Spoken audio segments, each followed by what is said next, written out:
안녕하세요. 부캐치북입니다. 이번에는 저도 소설은 어렵습니다만 이라는 책을 소개해 드리도록 하겠습니다. 살면서 만난 소설적 순간들, 한승의 지음. 이야기의 힘을 믿는 사람, 살면서 겪은 장면을 소설 속에서 다시 맞닥뜨릴 때의 희열을, 누군가의 취향에 꼭 맞는 이야기를 찾아내 추천할 때는 보람과 기쁨을 느낀다. 서평집 제가 한번 읽어보겠습니다와 비평 칼럼집 다정한 무관심을 썼으며 다양한 매체에 서평과 칼럼을 기고 중이다. 주로 부엌에서 쓴다.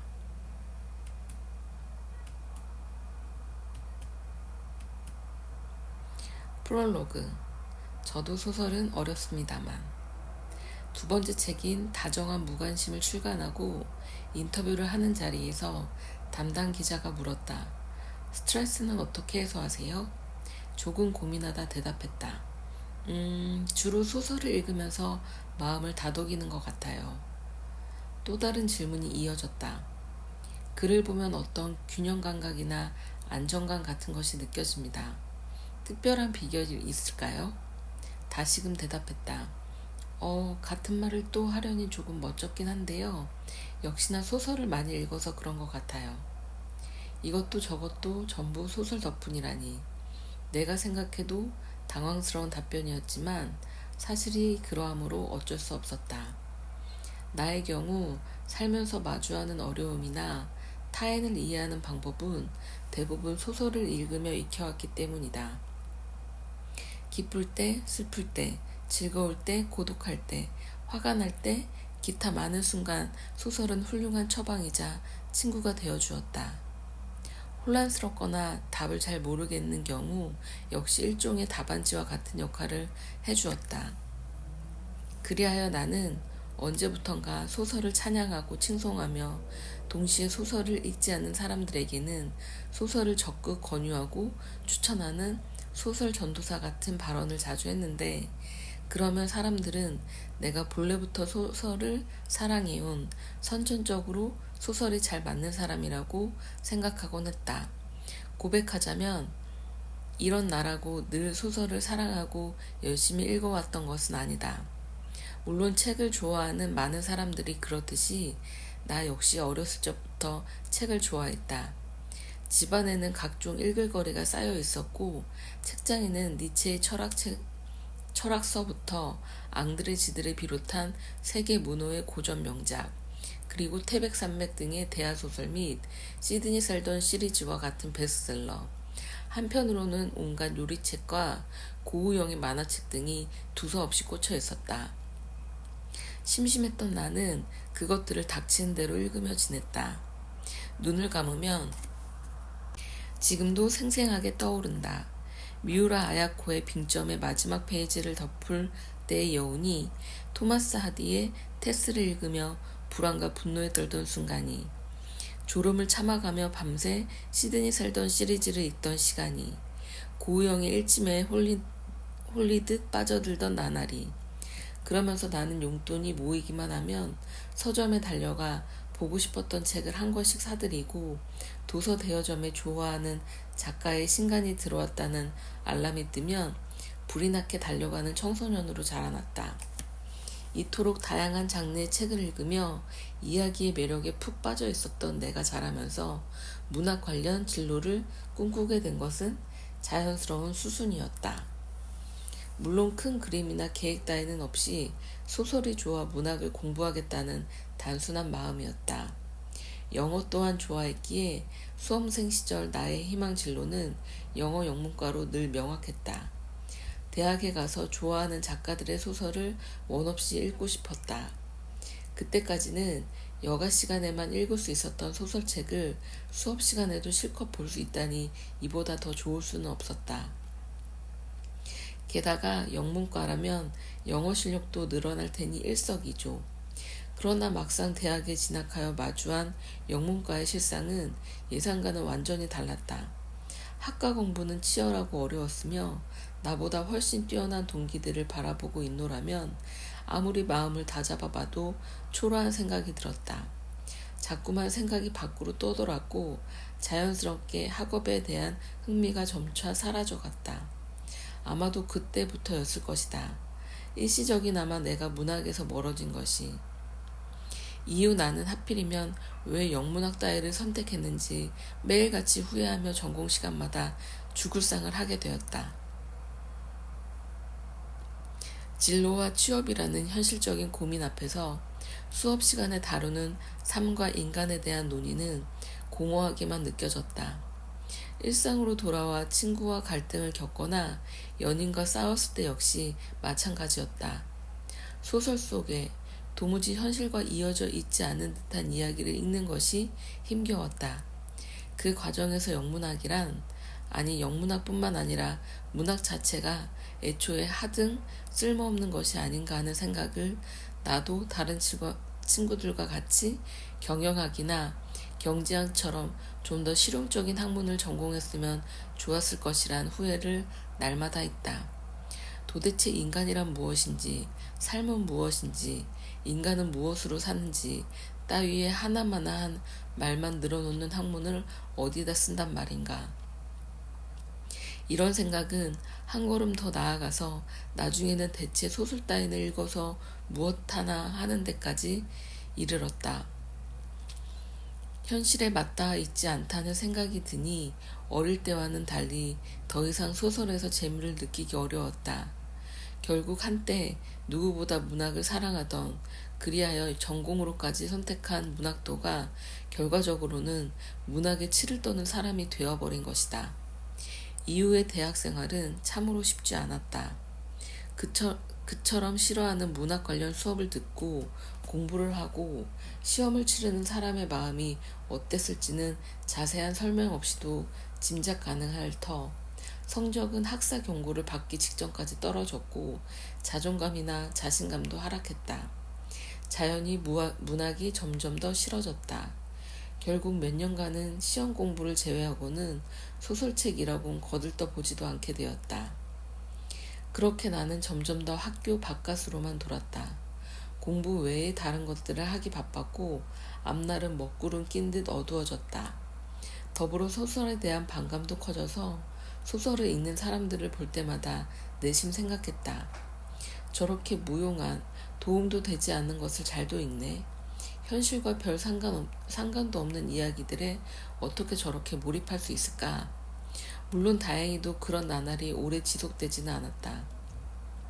그랬더라면 지금 이 책을 쓰는 일도 없었을 테니 당연하지만 말이다. 하여간 내가 다시금 문학에 관심을 두게 된 것은 그로부터 조금 시간이 흐른 뒤 아주 우연한 계기를 통해서였다. 과제에 필요한 책을 찾으러 학교 도서관에 갔다가 허탕을 쳤던 어느 날 왠지 그냥 돌아가기 아쉬워 서가 이곳저곳을 기웃거리던 와중이었다. 넓은 도서관 안을 이리저리 헤매다 우연히도 한국 소설 코너에 들어서게 되었는데 몇 년간 거들떠도 보지 않았던 소설을 그날따라 어째서 펼쳐보고 싶었는지는 모르겠다. 그리고 그것이 시작이었다. 책장을 훑다 별 생각 없이 책 한 권을 뽑아든 나는 그만 홀린 듯 사로잡혔다. 잠깐 펴보려던 생각과 다르게 한참을 그 자리에 못 박힌 채 서서 보다가 그대로 주저앉아 끝까지 읽어 내려갔다. 정신을 차렸을 때는 환하던 창밖이 어두워진 상태였다. 당황하여 벽에 걸린 시계를 보니 시간이 꽤나 흘러 있었다. 시간이 가는 줄도 모르고 책에 빠져들었던 것이다. 마치 어린 시절 밤새워 소설을 읽던 그때처럼 몇 년간 소설을 멀리하던 나에게는 놀라운 일이었다. 하지만 한편으로는 그럴 수밖에 없었지 싶기도 하다. 왜냐하면 그 당시 우연의 도움으로 집어들었던 그 책은 그야말로 나에게 딱 맞는 완전히 나의 이야기였기 때문이다. 그 소설은 고 박완서 작가의 도시의 흉년이었다. 한 졸부 가문의 흥망성쇠를 배경으로 격동하는 한국 사회의 빈부격차와 뒤틀린 가부장제, 그 안에 속한 개별 인물들의 비틀린 욕망을 풀어낸 작품이다. 작품 속에서 졸부의 막내딸이자 명문여대에 재학 중인 냉소적이고 쿨한 태도는 멋지다 여기며 자극적인 장난을 즐기던 주인공은 그러한 냉소와 장난기, 부주의함 등으로 세상의 쓴맛을 보고 크게 혼쭐이 나는 한편 시간이 지남에 따라 자신이 실은 아무것도 모르고 있었음을 깨닫는다. 그날 그야말로 전율에 가까운 감각을 느꼈다. 속물적 욕망과 세상에 대한 혐오를 굳이 감추려 들지 않았던, 세상만사 모든 것에 통달해 있다고 여기던, 타인을 비웃고 우습게 생각하던, 그러다가 큰 코 다치고 벼랑으로 내몰리는 주인공은 내가 알게 모르게 인지하고 있던, 그러나 인정하고 싶지 않았던 나의 모습을 은연중에 비추고 있었다. 뿐만 아니라 당시에 우리 집은 과거에는 꽤나 넉넉하다가 내가 태어나 자라면서부터 가세가 점점 기울고 있었는데 그런 부분 역시 소설 속 주인공의 상황과 비슷했다. 놀라운 건 그러한 지점이 뼈아프게 다가오는 동시에 색다른 쾌감을 주었다는 사실이다. 현실의 나를 허구의 세계에 겹쳐서 바라보는 것이 어떠한지, 나의 모습을 타인의 시선을 통해 관찰하는 것이 어떤 느낌인지 그때 처음으로 생생하게 감각했던 듯하다. 물론 어린 시절에도 책을 읽는 동안 주인공과 나를 동일시하며 기뻐하고 슬퍼했던 경험이 없지 않았다. 하지만 그때는 어디까지나 막연한 상상과 1차원적인 재미에 가까웠다면 이번에는 또 다른 느낌이었다. 그날의 경험은 나의 현실과 소설 속 무언가를 겹쳐서 바라보게끔 해주었다. 어쩌면 이 작품을 이렇게 읽는 것은 나뿐인지도 모르겠다. 인터넷 서점에 게재된 도시의 흉년의 소개글은 다음과 같기 때문이다. 어른들 세대의 미신이 자유로운 정신에 얼마나 큰 제약을 주는지 보여주기 위해 박안서는 상피 붙는다는 극적인 미신을 끌어들여 어른들이 만든 잔혹한 세상의 젊은이들이 어떤 방식으로 극복해 나가고자 하는지 그려냈다. 보다시피 내가 느낀 바와는 전혀 다르다. 예술에는 정답이 없기에 작가가 어떠한 의도로 이 작품을 썼는지 당시에도 지금도 나로서는 알 도리가 없다. 그럼에도 어쨌든 소설에서 나의 모습을 발견하고 그 과정에서 답답한 현실의 돌파구를 찾아내거나 어렴풋이 느끼면서도 표현할 길 없었던 지점을 인지하면서 나는 다시금 소설의 재미에 눈을 뜨게 되었다. 허구의 세계를 바탕으로 하는 소설은 실은 현실과 얼마나 맞닿아 있는지, 소설을 읽는 동안 독자가 어떠한 정서적 환기를 경험하는지, 그러한 환기가 어떤 카타르시스를 선사하는지, 그것이 얼마나 살아갈 용기를 주는지 깨닫게 된 것이다. 그 뒤로는 비실용적인 문학 따위를 굳이 전공했다는 자괴감과 후회를 느끼는 일이 별로 없었다. 전공인 영문학에도 다시 관심을 갖게 되었고 자연히 수업도 열심히 듣게 되었다. 다른 학생들과 함께 작품을 읽고 토론하고 극중 인물이 직접 되어보는 과정을 겪으면서 비록 시간과 공간도 다르고 주어진 배경도 다르지만 인간의 어떤 부분은 조금씩 맞닿아 있다는 사실을, 예술은 결국 인간을 이해하는 것이 목적임을, 소설을 읽는 행위는 현실과 동떨어진 것처럼 보이지만 실은 그 안에서 자신의 상황과 처지와 감정을 이해하는 과정이라는 것을 깨닫게 되었다. 지금은 과거와 달리 소설을 읽는 사람들이 매우 드물다. 독서 인구 자체가 점차 줄어드는 와중에 가뜩이나 인기 없는 소설 장르의 경우 더 말해 무엇할까. 극소수 유명 작가의 작품이 간혹 유명세를 타지만 아주 제한적이며 그마저도 평소 소설을 탐독하는 일부 독자들 사이에서나 회자될 뿐이다. 나의 경우 앞서 언급한 것처럼 살면서 겪었던 많은 고비를 소설에 의지하며 지내왔기에 때로는 소설에 기대어 외로움을 잊고 슬픔을 달래고 그리움을 환기하고 때로는 소설 속의 상황과 삶을 연결 지으면서 모르는 문제에 답을 구하기도 했던지라 요즘처럼 소설이 외면받는 상황을 보면 여러모로 안타까움을 느낀다. 하지만 한편으로는 사람들이 왜 소설을 재미없어 하는지, 소설을 읽는 것을 어째서 시간 낭비라고 생각하는지, 어떠한 까닭으로 소설 대신 실용서적을 택하는지 충분히 이해한다. 전공생인 문학도조차 문학을 멀리했었는데 안 그래도 사는 게 복잡한 다른 이들이야 오죽할까 싶다. 지난해 넷플릭스에는 더 체어라는 미국 드라마가 공개됐었다. 존폐 위기에 놓인 영문학과에 새롭게 부임한 여성 학장이 고군분투하는 내용이다. 아무래도 문학과 소설이 사장될 위기에 처한 것은 비단 한국만의 상황이 아닌 모양이다.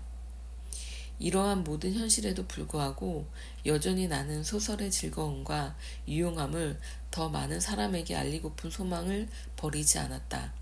한 차례 외면했다가 다시 소설과 친해진 경험이 있기에 거기에서 많은 즐거움과 깨달음을 얻었기에 소설을 읽는 것은 삶에 도움이 된다는 것, 살아갈 용기를 준다는 것, 나 자신과 타인을 이해하도록 도와준다는 것, 다른 무엇보다 재미있다는 것을 알리고픈 마음인 것이다.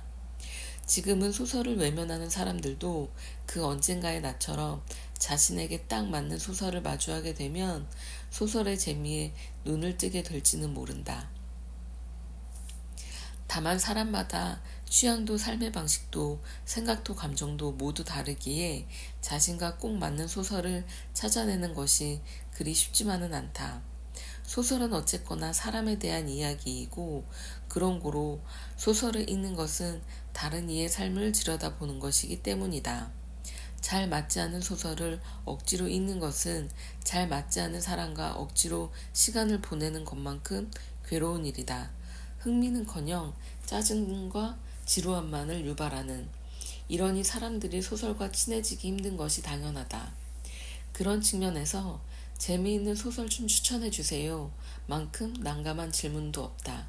마치 어디 괜찮은 사람 좀 소개해주세요 라는 요청과 비슷하달까? 많은 사람이 외로워서 함께 지낼 누군가가 필요하다는 생각을 하지만 이것이 길을 지나던 아무나와 혹은 버스 정류장에서 마주친 뜬금없는 타인과 정서적 교류를 하고 싶다는 뜻은 아닐 것이다. 자신과 꼭 맞는 누군가를 만나려면 많은 시행착오를 거쳐야 하듯 소설 또한 마찬가지다. 이 세상에 모두 걸맞는 모든 사람에게 재미있는 소설은 없다. 나에게 잘 맞는 소설을 만나려면 소설을 탐색하는 방법을 익히고 거기에서 즐거움을 얻는 법을 배워야 한다. 사람마다 삶의 궤적과 취향이 다른 것처럼 소설에 대해서도 그렇다.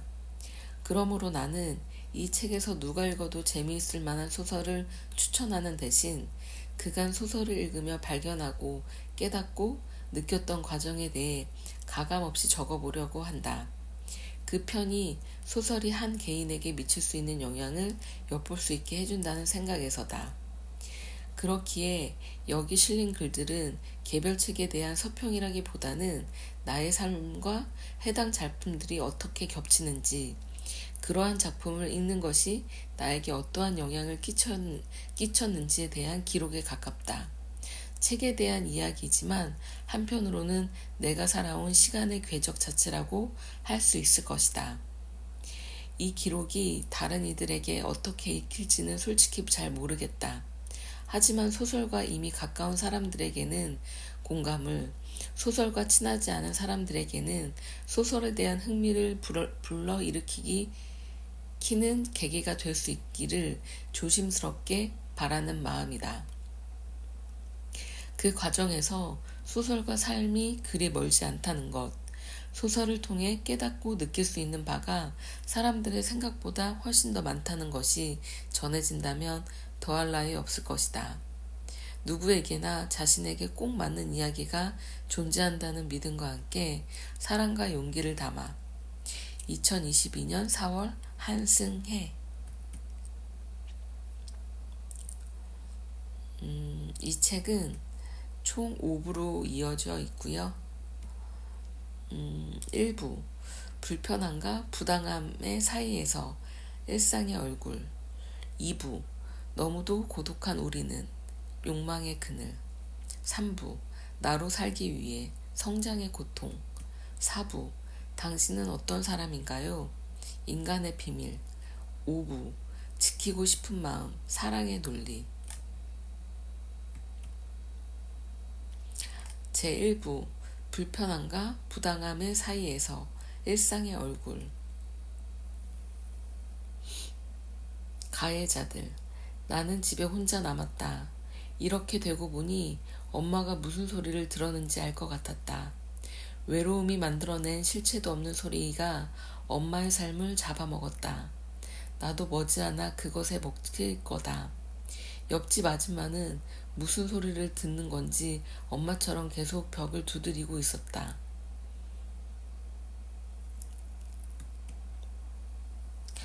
실례지만 혹시 아이들이 뛰었나요?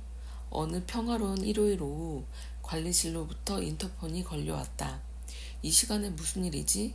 하고 별 생각 없이 받았는데 경비실 직원의 조심스러운 목소리와 함께 예상치 못한 질문이 흘러나왔다. 때마침 점심 식사를 끝낸 아이들이 잠깐 장난을 치고 놀았던 참이었기는 하다. 첫째와 둘째가 소파에서 거실 바닥의 카펫으로 번갈아 점프하는 놀이를 하고 있었다. 깜짝 놀라 서둘러 답했다. 애들이 잠시 장난을 치느라 혹시 아랫집에서 시끄럽다고 그러나요? 조심시킬게요. 죄송합니다. 관리실 직원은 대답했다. 어딘지는 말씀드릴 수 없고요. 아무튼 부탁 좀 드릴게요. 감사합니다. 수화기를 내려놓는데 가슴이 쿵쿵거리며 뛰었다. 이제껏 층간소음과 관련하여 온갖 이야기를 들었지만 막상 직접 경험해 본 적은 없었기에 사실 남의 일이라고만 생각했다. 그랬는데 말로만 듣던 층간소음의 가해자가 되다니. 하지만 이 아파트에 살았던 5년 동안 지금껏 이런 일이 한 번도 없었는데 누군가 새로 이사 온 것일까? 아주 잠깐이었는데 정말 그렇게 시끄러웠던 걸까? 만약 그랬다면 참으로 민망하고 미안한 일이지만 앞으로도 이렇게 계속 전화가 걸려오면 어쩌지? 우리도 1층으로 이사를 가야 하나? 요즘 같은 시기에 이사 갈 집을 구할 수 있을까? 공동주택이란 참으로 어렵구나 같은 온갖 생각이 동시다발적으로 머리를 스치고 지나갔다. 그와 동시에 가슴속 어딘가에서 부글부글 끓는 듯한 감정도 일었다. 잠깐만, 지금이 늦은 밤도 아니고 이른 아침도 아니고 주말 점심인데 너무하는 거 아니야? 더군다나 우리는 평일에는 거의 아무 소리도 안 내는데 주말에 이 정도의 생활소음도 못 참겠으면 아파트가 아닌 절간에서 살아야지. 게다가 자기만 시끄러운 줄 알아? 나도 그동안 윗집 아랫집에서 쿵쿵거리거나 음악 크게 들을 때 시끄러웠지만 참았다고. 공동주택이니까 모두가 생활하는 시간대니까 참았단 말이야. 나는 심지어 새벽에 시끄러운 것도 별말 안 하고 다 참았다고. 나는 참는데 왜 당신은 안 참는 거야? 민망함과 미안함, 불편함과 부당한 감정이 뒤섞인 그날의 복잡한 상념은 결국 아이들에게 뛰지 말라고 소리 지르는 걸로 일단락되었다. 하지만 그 뒤로는 아이들이 움직일 때마다 나도 모르게 신경이 곤두섰다. 잘잘못의 여부를 떠나 누군가로부터 싫은 소리를 듣는 건 그 자체로 스트레스가 되는 법이다. 인터폰이 울릴까봐 늘 마음이 조마조마했고 신경이 날카로워졌다. 결국 아이들의 움직임이 조금이라도 격렬해질 낌새가 보이면 눈을 부릅뜨고 소리쳤다. 뛰지 마, 뛰지 말라고. 자연스레 집안에 머무는 시간은 내내 아이들의 행동을 통제하면서 흘러갔다. 학교와 어린이집에서 아이들이 돌아오면 반가움과 동시에 두려움이 엄습했다. 그러면서 신기한 변화가 생겼다. 소음 자체에 몹시 민감해진 것이다. 한번 귀가 트이고 나니 이전에는 나는 줄도 몰랐던 온갖 소리가 들려왔다. 아예 안 들리던 소리가 갑자기 들리게 된 건 물론 아니다. 냉장고 소음부터 시계 똑딱거리는 소리까지 이전에는 그저 자연스러운 배경음이었던 온갖 잡다한 소리가 이렇게 시끄러웠나 싶을 정도로 귀에 꽂혀왔다. 혹여라도 어디선가 웅웅거리는 TV 소리가 들려오기 시작하면 분노 비슷한 감정이 치밀어 올랐다. 나는 지금 내 집에서 아이들도 마음대로 못 움직게 하고 있어. 그런데 당신은 뭘 하는 거지? 하루는 새벽에 자다 말고 눈이 번쩍 뜨였다. 어디선가 전자기타와 드럼 소리가 들려왔던 것이다. 소리 자체는 아주 크지 않았지만 전자악기 특유의 진동이 느껴졌고 눈을 뜨자마자 역시나 화가 치밀어 올랐다. 나는 주말 낮에 아이들이 잠깐 뛰었다는 이유로 항의 전화를 받았는데 드럼이랑 기타를 연주한다고? 이 새벽에? 미친 거 아니야? 절대 용서 못해. 문제는 내가 사는 아파트가 네 채의 집이 정사각형 모양으로 서로 붙어있는 타워형이라는 것이다. 이런 구조의 특성상 한 곳에서만 소음이 발생해도 사방으로 전달된다. 위에서 쿵쿵거리는 소리가 들려왔을 때 그 진원지가 반드시 윗집이라고 확신할 수 없는 이유다. 윗집 혹은 윗집의 옆집 또는 윗집의 대각선일 집일 수도 있다. 그렇기 때문에 경비실에 섣불리 전화를 걸어 항의할 수가 없다. 항의를 하더라도 진원지를 확실히 모르면 조치를 취할 수 없다는 대답이 돌아올지도 모르고 결국 나는 그 새벽에 침대를 박차고 일어나 비상구 계단을 올라 위층으로 향하기에 이르렀다. 정사각형의 꼭지점마다 놓인 위층 네 집을 번갈아 돌며 현관문에 귀를 대고 안에서 들려오는 소리에 귀를 기울였다. 새벽의 공기는 차가웠고 사방은 온통 캄캄하여 두려운 생각도 들었지만 이 이상 소음에 시달릴 수는 없다는 생각이 공포심마저 마비시켰다. 그러다가 마지막으로 우리 집 바로 윗집에 차례가 된 순간 현관문을 통해 미세한 진동과 함께 희미한 악기 연주 소리가 전해졌다. 그와 동시에 내 입가에 자연스럽게 미소가 떠오르면서 묘한 흥분과 희열이 몰려왔다. 잡았다 요노. 그때였다. 문득 귀에 맞닿은 금속 재질의 현관문이 놀랍도록 차갑게 느껴지며 그러고 있는 스스로가 낯설었다. 누군가 지금 나의 모습을 보면 뭐라고 생각할까? 전자악기를 연주한 법인을 색출해내겠다는 일념하에 자다 깨서 산발한 머리로 충혈된 눈을 부릅뜬 채 새벽녘의 아파트 복도를 헤매는 나를 본다면, 남의 집 현관에 귀를 대고 미소 짓는 내 모습을 본다면 이래서야 가해자들 속 등장인물과 다를 바가 없다는 생각이 들면서 끓어오르던 피가 차게 식었다. 나 자신이 얼마나 비이성적으로 행동하고 있는지를 깨닫게 된 것이다. 그날 밤 집으로 돌아온 뒤 두려움을 다독이며 애써 잠을 청했다. 소음에 대한 두려움이 아니라 소음 때문에 이상하게 변할지도 모르는 스스로에 대한 두려움이었다. 정소연의 소설 가해자들은 층간소음을 둘러싼 갈등을 소재로 한 작품이다. 소설에서 일어나는 사건을 짧게 줄여보면 층간소음을 빌미로 이웃 간의 칼부림까지 일어나 정도로 요약할 수 있을 것이다. 신문기사나 뉴스에 종종 등장하는 헤드라인 같은 한 줄, 그만큼 엽기적이고 극단적인 어떤 사연, 나와는 아주 거리가 먼 것 같은 사건과 사람들. 하지만 소설은 이러한 현실이 실제 우리의 삶과 그다지 멀리 떨어져 있지 않음을, 층간소음 때문에 칼까지 휘두른 누군가가 한때는 아주 멀쩡한 우리의 이웃이었다는 사실을, 혹은 지금도 우리 가까이에 있는 평범한 누군가에 있을 수 있음을 보여준다. 하기야 멀리서 찾을 것도 없다. 나 자신부턴가 새벽에 소음의 범인을 찾겠다고 이리저리 헤매고 다녔으니 그러니 정말로 남의 일이 아닌 것이다. 소설 속에서 1111호에 사는 나는 아파트 주민의 모두의 적이다. 그는 위, 아래, 옆집에서 들려오는 남들은 듣지도 못하는 아주 작은 소음까지 찾아내어 매번 항의한다.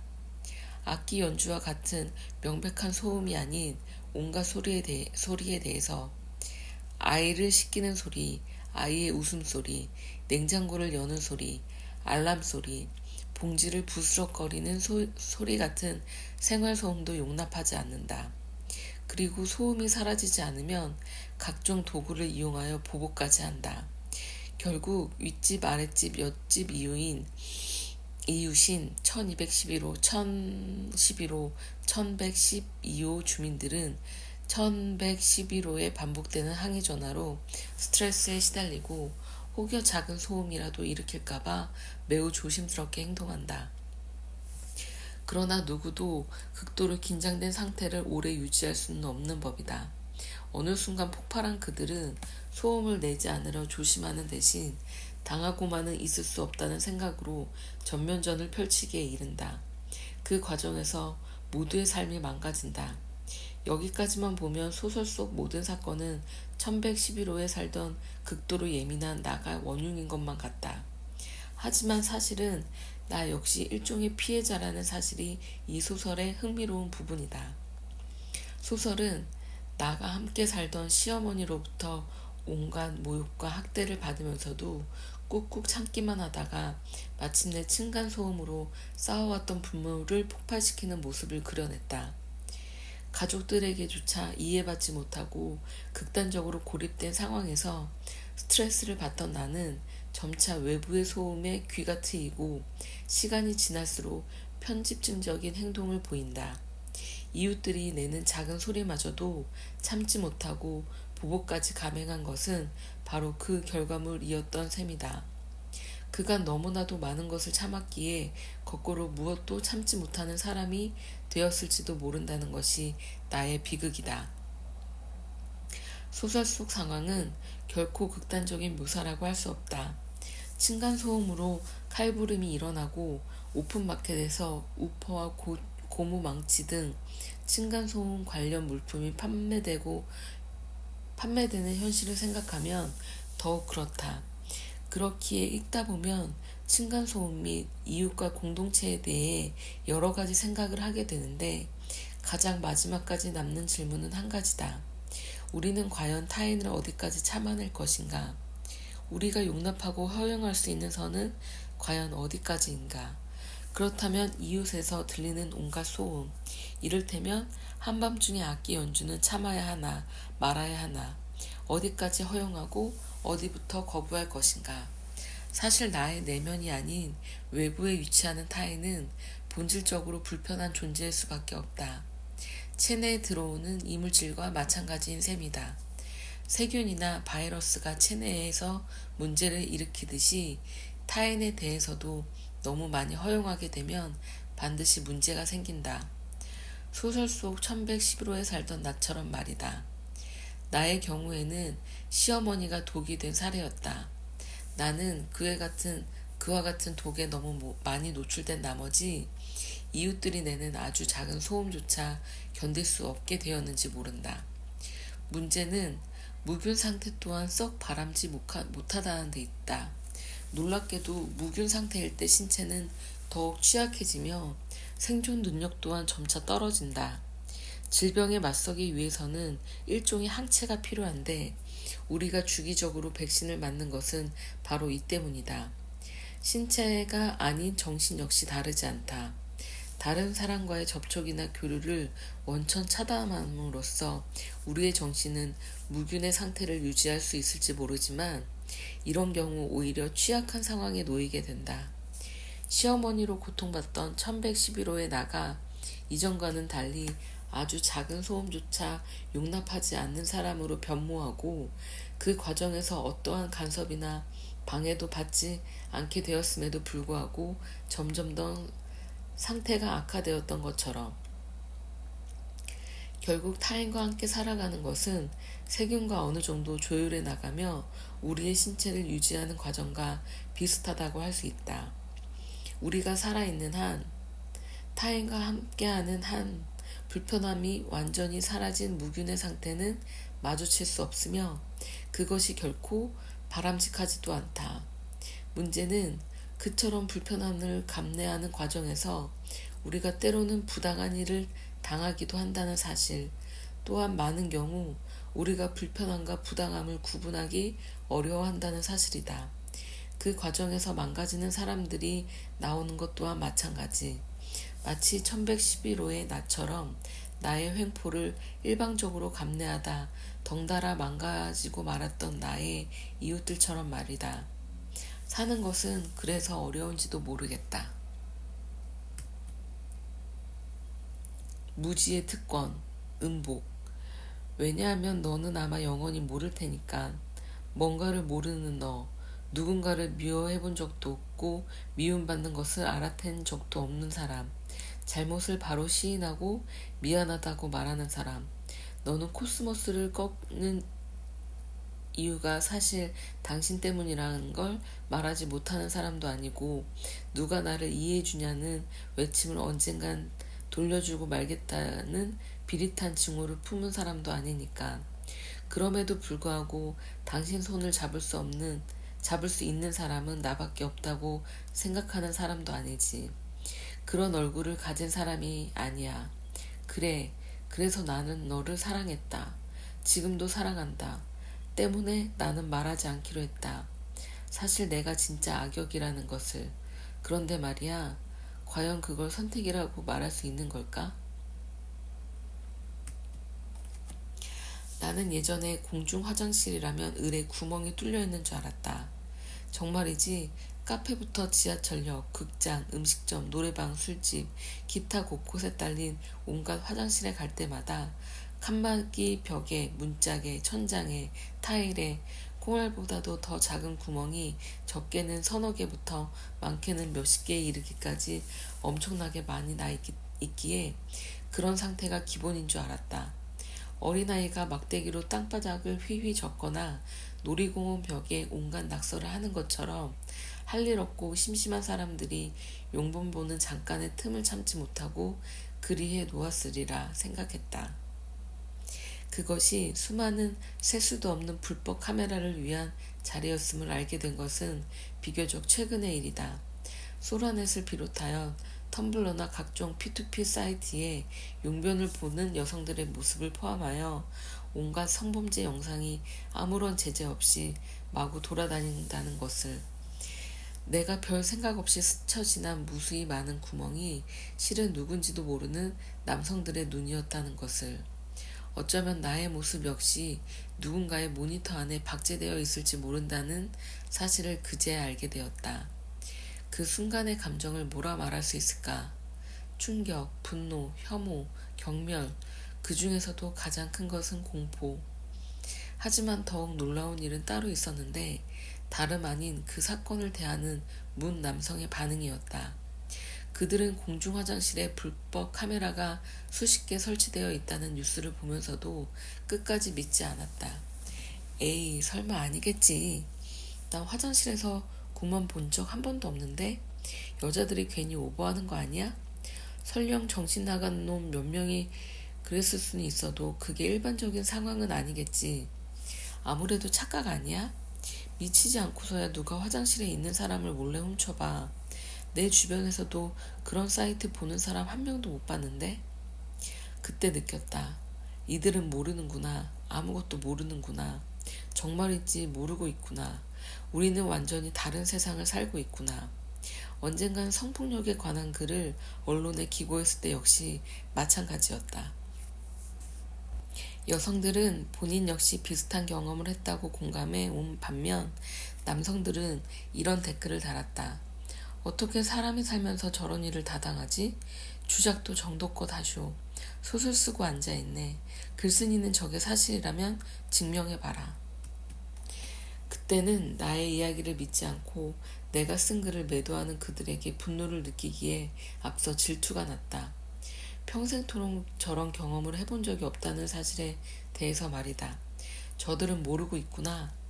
밤거리를 걷다가 뒤따라오는 발자국 소리에 간담이 서늘해지거나 썬팅이 지나게 된 택시를 타면 왠지 겁이 나서 내릴 때까지 핸드폰을 손에서 놓지 못한다거나 모르는 남성이 말을 걸면 의심부터 하고 본다거나 지하철이나 버스에서 낯선 이가 나를 더듬을 때의 솜털이 곤두서는 그 감각을 절대 알 수도 없고 알려고 들지도 않겠구나 하는 생각에 질투가 났다.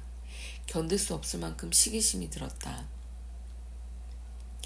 무지한 자가 세상을 사랑하기는 얼마나 쉬운가. 늦게까지 술을 마시고 필름이 끊겨도 강간당할 일이 결단코 없는 세상에서 친절을 베풀었을 때 그 친절이 오해로 되돌아오지 않는 세상에서, 용변 보는 모습이 누군가의 모니터에 박제될 일이 없는 세상에서, 낯선 이가 베푸는 호의를 선뜻 받아들여도 별탈이 없는 세상에서, 주위 사람들을 예비 범죄자가 아닌 선량한 동료 시민으로 바라볼 수 있는 세상에서, 이런 세상에서는 타인에게 친절하기 어렵지 않다. 누구도 원망하지 않고 몸을 사리지 않고 솔선수범하며 밝게 웃으며 긍정적으로 행복하게 즐겁게 그렇게 살아갈 수 있다. 무지함이란 그런 것이다. 일종의 특권이자 권력. 그러나 어떤 이들은 결코 무지할 수 없다. 무지하고 싶어도 그럴 수가 없다. 토끼나 노루가 풀이 스치는 아주 작은 소리에도 신경을 곤두세우는 것처럼 어떤 이들은 타인의 아주 작은 신호도 놓쳐서는 안 된다. 신호를 놓치는 것은 곧 먹잇감이 되는 것이나 다름없는 일. 그러기에 그들은 작은 구멍을 보고서 그냥 스쳐 지날 수 없다. 술자리에서는 만취하면 안 되고 낯선 이에게 선뜻 호의를 베풀어서도 안 되며 그렇다고 당돌하거나 되바라진 모습으로 주변을 자극해서도 안 된다.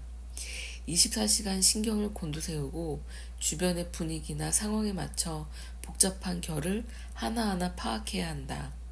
그런 삶이 얼마나 고단한지 과연 모르는 이들이 짐작이나 할 수 있을까? 토끼나 노루가 스치는 풀소리에도 귀를 쫑긋거리며 오감을 곤두세우는 경험을 사자나 호랑이와 같은 육식동물들이 할 수 있을까? 평생토록 단 한 번만이라도 알 수 있을까? 강화길의 단편소설 음복은 무지에 대한 이야기다. 결혼한 지 얼마 안 된 나는 시 할아버지의 제사를 지내러 시가에 방문했다가 불편한 상황을 맞닥뜨린다. 바로 남편의 고모가 끊임없이 신경을 자극하는 말을 하며 시비를 걸어오는 것이다. 대부분의 집안에는 결혼은 언제 하고 애는 언제 낳고 지금 다니는 직장은 한 달에 돈을 얼마 주느냐는 질문들로 사람의 속을 긁어놓는 이를테면 악역이 한두 명씩 있는데 그 집에서는 바로 고모가 그런 인물이었다. 자연스레 나는 제사 지낼 시간이 다가올수록 그러니까 고모와 함께하는 시간이 길어질수록 점점 더 불쾌한 기분을 느낀다. 피가 섞인 가족이 그래도 싫은데 태어나 처음 보는 이가 손 윗사람이라는 이유만으로 그리 나오니 오죽할까. 그럼에도 남편은 아랑곳하지 않고 싱글벙글 기분이 좋기만 하다. 그러면서 나는 깨닫는다. 남편은 아무것도 모르고 있다는 것을. 아니 아예 알려고조차 않는다는 사실을. 동시에 고모의 송곳처럼 날카로운 비아냥과 알게 모르게 감돌던 저기가 실은 그날 처음 만난 낯선 타인인 자신이 아니라 아무것도 모르고 해맑게 웃으며 즐거운 기분을 유지하는 남편에 대한 짜증과 분노였음을 알아차린다. 그와 동시에 나는 깨닫는다. 아무것도 모르고 싱글거리는 남편이 얄밉고 원망스러우며 짜증스럽다가도 실은 자신이 남편을 사랑하게 된 까닭은 바로 그 이유였음을 말이다. 이것이야말로 이 작품에 숨은 참으로 슬프고도 아이러니한 진실이다. 우리는 무지한 자를 무지하다는 이유로 원망하면서도 바로 그러한 까닭으로 사랑하고는 한다. 무지하지 않는 자들을 사랑하는 것보다 훨씬 더. 하지만 생각해보면 그 편이 자연스럽다. 온갖 사소한 부분에까지 일일이 신경을 곤두세우며 조금만 불안해도 날카로워져서 히스테리를 부리며 잠시도 경계를 늦추지 않는 무지하지 않은 이들에 비해 무지한 이들은 얼마나 유혹적인가. 세상을 온통 밝고 순수하게만 바라보는 천진하고 해사하고 여유가 넘치는 사람들의 반짝이는 얼굴. 살다 보면 상처를 잔뜩 입어 더 이상 무지할 수 없게 된 이들이 가시를 잔뜩 세운 모습을 마주하는 일도 생긴다. 우리는 그들을 안쓰러워하면서도 정작 그들과 가까이 지내며 마음 깊이 사랑하기는 어려워한다. 화목한 가정에서 사랑받고 자란 사람이 이상형이라는 이야기가 자주 들리는 것은 아마도 이러한 맥락의 연장선일 것이다. 따지고 보면 대단히 폭력적인 이 표현은 동시에 어느 정도 납득이 가는 발언이기도 하다. 세상에 대한 두려움 없이, 공포 없이, 경계 없이 순수한 마음을 그대로 간직한 사람들은 얼마나 밝고 아름다운가. 우리가 어린이를 사랑하는 것은 실은 어린이가 아직 세상에 대해 모르기 때문이다. 세상의 쓴맛을 별로 보지 않은 자의 순수한 아름다운, 무지한 자들 역시 마찬가지다. 마치 어린아이들처럼 그들이 뿜어내는 순수한 빛, 상냥하고 밝은 에너지, 넘치는 기운, 남을 의심할 줄 모르는 선량함. 그런 측면에서 강화길의 소설 속 인물들은 무지한 대상을 징후하면서도 사랑하고야만은 우리의 모순에 대해 생각하게 만든다.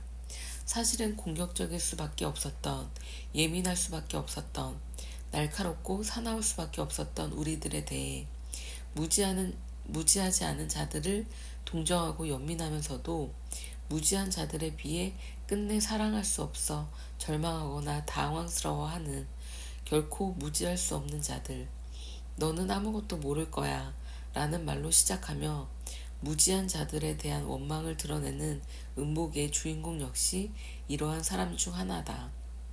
그는 다음과 같은 문장으로 이야기를 마침으로써 이러한 괴리를 정확히 드러낸다. 어둠 속에서 나는 대답했다. 걔는 아무것도 몰랐으면 좋겠어. 아무것도. 참 시시하지? 조금 다른 이야기지만 나는 두 아이의 임신기간 동안 심한 입덧을 겪었다. 첫째를 임신했을 때는 아직 회사를 다니던 무렵으로 어찌나 입덧이 심했는지 하루는 퇴근길 강남역 한복판에 걷다가 그대로 토해버렸다.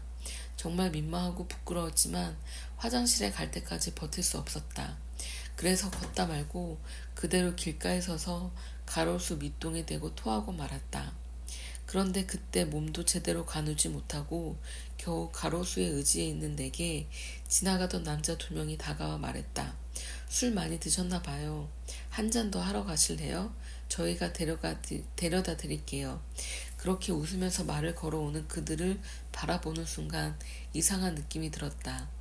이 사람들 내가 지금 술 취해서 토한 줄 아는구나.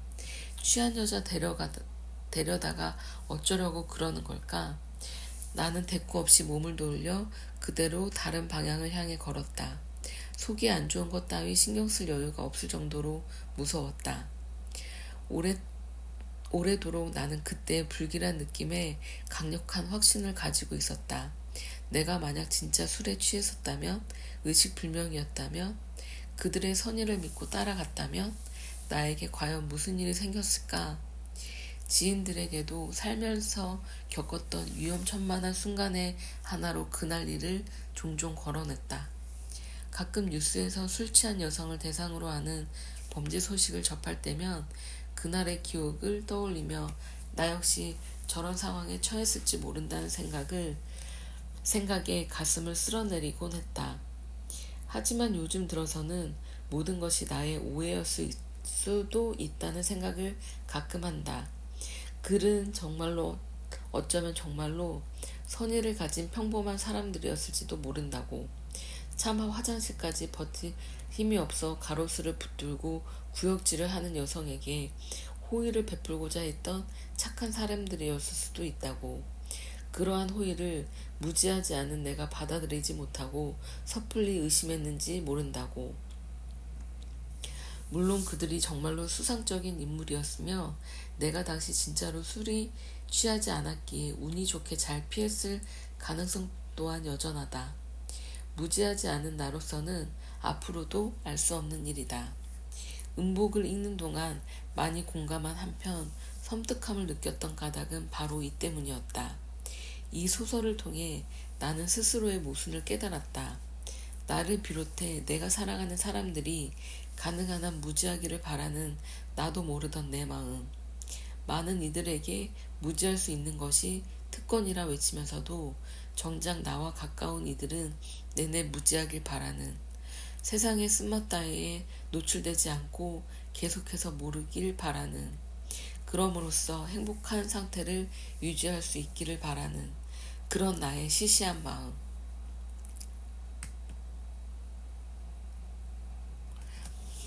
고국이 없는 사람들, 파친코.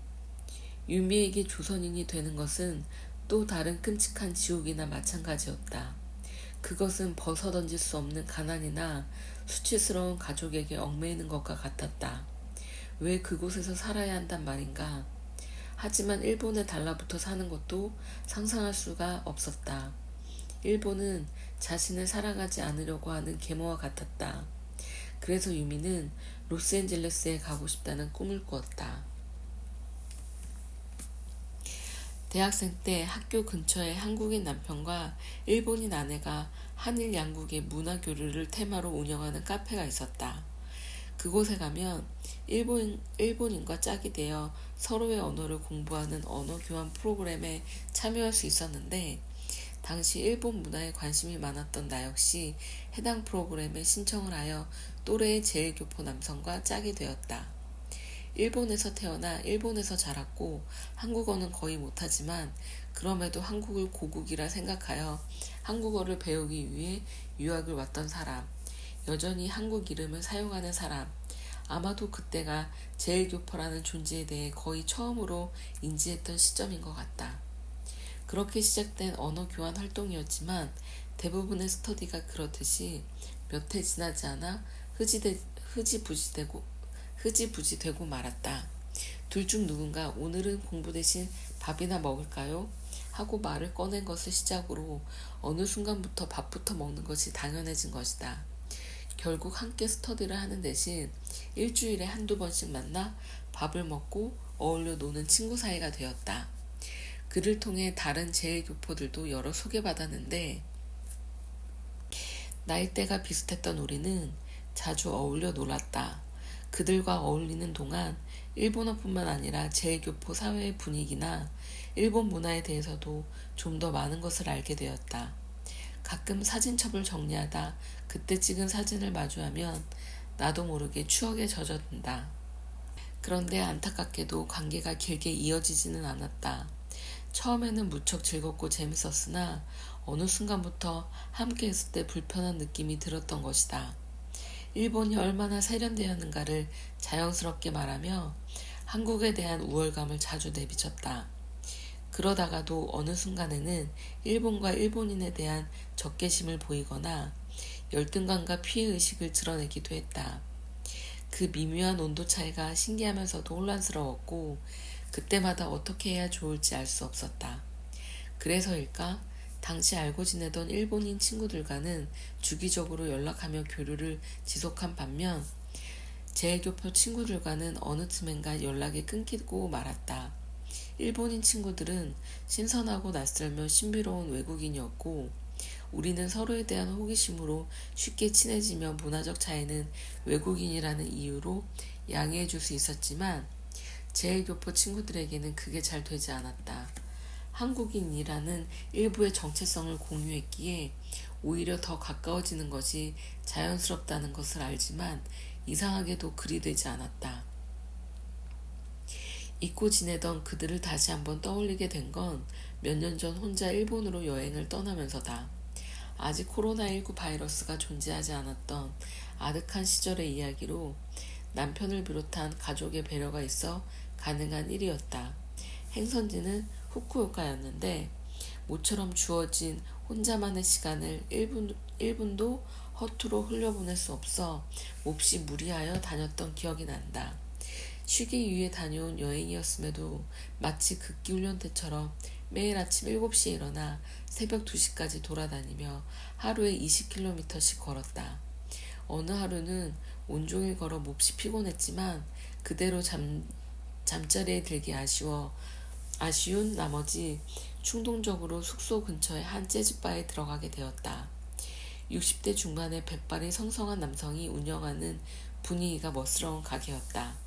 처음에는 어색했으나 손님인 내가 한국인이라는 사실을 안 사장이 이런저런 질문을 하기 시작했고 그것을 계기로 꽤나 많은 이야기를 나누었다. 우리가 다루었던 많은 주제 중에는 도박에 관한 것도 있었다.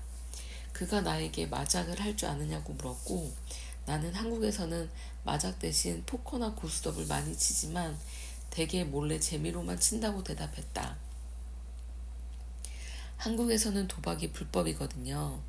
카지노는 외국인만 들어갈 수 있고 포커나 고서 같은 건 금지예요. 소소하게 친구들이랑 노는 건 괜찮지만 돈 걸고 하는 건 안 돼요. 그럼 아예 안 해요? 뭐 금지된 걸 몰래 하는 사람들은 어딜 가나 있잖아요. 마약이든 도박이든. 그러다 경찰 단속에 걸려서 감옥 가고 그러고 보니 파친코도 없어요. 파친코도 못하게 한다고요? 도박이 아예 불법이라니 대단하네요. 한국 사람들은 국민성이 성실한가 봐요. 다들 우등생 같아요. 잠깐, 근데 일본 파친코 주인들은 전부 제1교포들인데 어떻게 된 거죠? 아, 저도 그런 이야기 종종 들은 것 같아요. 정말 그러네요. 그때 우리는 대략 이런 대화를 나누면서 깔깔 웃었는데 그 순간 대학생 때 어울리던 제1교포 친구들이 비슷한 이야기를 했던 기억이 정말 오랜만에 떠올랐다. 그들은 말했었다. 일본에 사는 한국인들은 되게 부유하거나 가난하다고. 중간은 없다고. 그리고 부자들은 대부분 파친코 산업 종사자라고. 나와는 전혀 관계없다고 생각하고 흘려들었던 이야기를 후쿠오카 재즈바에서 다시 듣게 될 줄이야. 그럼에도 역시나 그뿐이었다. 여전히 제1교포의 삶은 나와는 동떨어진 영역이고 큰 관심사가 아니었다. 딱히 아는 바도 없는 탓에 그저 재미있게 웃고 넘겼을 뿐 별다른 의미를 두지 않았던 것이다. 소설 파친코를 읽을 때까지는. 한국계 미국인 작가 이민진의 파친코는 제일 조선인들의 삶을 다룬 소설이다. 대학 시절 제일 조선인을 일컫는 자이니치라는 용어의 유래를 듣고 한동안 그 생각에서 벗어날 수 없었던 작가는 차별당하는 조선인과 관련된 글을 지속적으로 썼고 후에 일본계 미국인인 남편이 도쿄로 발령을 받자 본격적으로 파친코를 집필하게 되었다고 한다. 완성하기까지 무려 30년이 걸린 이 소설은 제목처럼 파친코를 주된 소재로 다루며 조선인들이 일본에서 어떻게 살아남았는지 그 과정에서 어쩌다 파친코 사업에 종사하게 되었는지 일본 내에서도 천대받고 멸시받는 그 일을 어째서 대대로 이어서 할 수밖에 없었는지를 본격적으로 그려낸다. 소설 파친코의 첫 문장은 이렇게 시작한다. 역사가 우리를 망쳐놨지만 그래도 상관없다. 이념도 신념도 민족도 그다지 중요하지 않았던 평범한 사람들, 독립군도 친일파도 아니었던 대다수의 한국인들, 그 중에서도 일본으로 이주했던 이들의 삶이 파친코에 담겨있다. 같이 등장하는 일본인들 역시 포악하고 악랄하며 잔인한 착취자가 아니라 평범한 일본인으로 묘사된다. 여느 한국인처럼 살아남기 위해 매일매일을 살아가는. 다만 소설은 그렇게 평범한 일상 속에서 차별이 행해지는 모습을 놓치지 않는다. 대부분의 평범한 사람들이 자신과 다른 이들을 대할 때 흔히 그러하듯이 여러 차별과 제약 속에서